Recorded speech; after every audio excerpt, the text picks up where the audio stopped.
Hello friend, आज मैं आपको class 10th chapter arithmetic progression chapter 5 exercise 5.2 exercise 5.2 का क्वेश्चन नंबर 3 बताने जा रहा हूँ। ये वाले 3 क्वेश्चन, इसका फर्स्ट और सेकंड है ना। फर्स्ट और सेकंड क्वेश्चन मैं बताऊंगा अभी, ठीक है। आप ध्यान देना। चलो, ये हमारा क्वेश्चन है, आप ये देख रहे हो। क्वेश्चन में सबसे पहले सॉल्व करने के लिए हमें मिसिंग नंबर ये 2 मार्कर्स में आते हैं, या 1 मार्कर्स या 2 मार्कर्स में ये क्वेश्चन है। तो हमें सबसे पहले ये देखना है कि ये फर्स्ट टर्म है, इसको क्या कहते हैं, A1 यानी ए टर्म है, पहला टर्म A1। सेकेंड टर्म है ये A2 और ये थर्ड टर्म है A3। इतना तो हम लोग लिख सकते हैं। अब हमें ये भी पता है ए के लिए ए ही रहता है, इसमें नो चेंजिंग। ए सेकंड टर्म के लिए हम लोग लिखते हैं ए प्लस डी, और थर्ड टर्म के लिए लिखते हैं ए प्लस 2D। अब हमें ये देखना है कि ए तो हमारा वैल्यू पहले ही फाइंड हो गया, ए इक्वल टू 2, और ये थर्ड टर्म में वैल्यू 26 है, ए प्लस 2D इक्वल टू 26। यहाँ लिख देंगे A plus 2D equal to 26। इतना तो हम लोग लिख सकते हैं।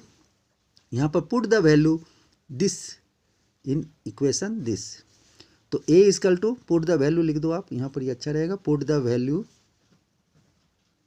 ए इक्वल टू 2, तो यहाँ ए की वैल्यू क्या लिख देंगे, 2 प्लस 2 इंटू डी, 2D रहेगा इक्वल टू 26। अब ये 2 इधर चला जाएगा तो क्या हो जाएगा, 2D equal to 26 minus 2। 2D equal to 26 minus 2 कितना होता है, 24। Therefore D equal to 24/2 cancel हो जाएंगे, 12। D equal to 12। अब हम किसी की भी वैल्यू निकाल सकते हैं। ए और डी जब पता हो जाए तो हम लोग लिख सकते हैं, हमें क्या है, ये सेकंड टर्म है, ए प्लस डी निकालना है।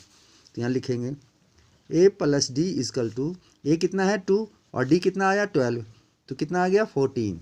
ये 14 हम लोग यहाँ फिलअप कर देंगे। सेम इसी तरह से दूसरा क्वेश्चन है, वो भी आप देखिए। ये नंबर है, इसमें 4 नंबर है, आपको सेम तरीका अप्लाई करना होगा मेथड। पहले के लिए ए, दूसरे के लिए ये टर्म ए प्लस डी, तीसरे के लिए ए प्लस 2D, और फोर्थ के लिए ए प्लस 3D। अब हमें देखो 2 टर्म दिया हुआ, तब भी निकाल सकते हैं इन और इन टर्म को यूज़ करके। तो यहाँ लिख देंगे A plus D equal to 13 और A plus 3D equal to 3, A plus 3D equal to 3, fourth term और सेकंड टर्म, इन दोनों को यूज़ करेंगे। इसको 1 इसको 2 आप सपोज कर सकते हो इक्वेशन की तरह, इक्वेशन में आपने बनाया होगा, और माइनस कर दो। यहाँ पर प्लस या माइनस करना तो माइनस करते हैं, प्लस करने पर हम इक्वेट नहीं करे हैं तो माइनस में ये हो जाएगा, ये कैंसिल, और यहाँ माइनस करते हैं तो क्या हो जाएगा, minus 2D equal to, minus करते हैं यहाँ पर तो 10। Therefore D equal to minus 10/2। Negative कभी डिनोमिनेटर में नहीं होता है, हमेशा ऊपर लिखा जाता है। तो 2 5 जा 10, D इक्वल टू माइनस 5। अब हम ए की वैल्यू, डी की वैल्यू को हम किसी एक इक्वेशन में रख दें, ए प्लस डी इक्वल टू 13। ए की वैल्यू तो हमें पता करना ही है, ए प्लस डी कितना है, माइनस 5 इक्वल टू 13। तो क्या हो जाएगा, plus minus minus, a minus 5 equal to 13, a equal to 13 minus इधर आके क्या हो जाएगा, प्लस 5, ए इक्वल टू 18। यानी पहला टर्म हमारा क्या हो गया, ए है, यहाँ आ गया पहला टर्म 18, यहाँ पर हो जाएगा 18। और हमें ये टर्म निकालना है, 18 ठीक से लिख दूँ, और ये टर्म निकालना, ए प्लस थर्ड टर्म निकालना, ए प्लस 2D, इसमें वैल्यू रख देंगे ए प्लस 2D। अब ए की वैल्यू कितना आया हमारा 18, तो आसान है कि हम 18 यहाँ लिख दें, प्लस 2 इंटू कितना हो जाएगा, डी की वैल्यू है माइनस 5, 18 प्लस 2 5 जा 10 minus 10, 18 plus minus minus 10 equal to 8।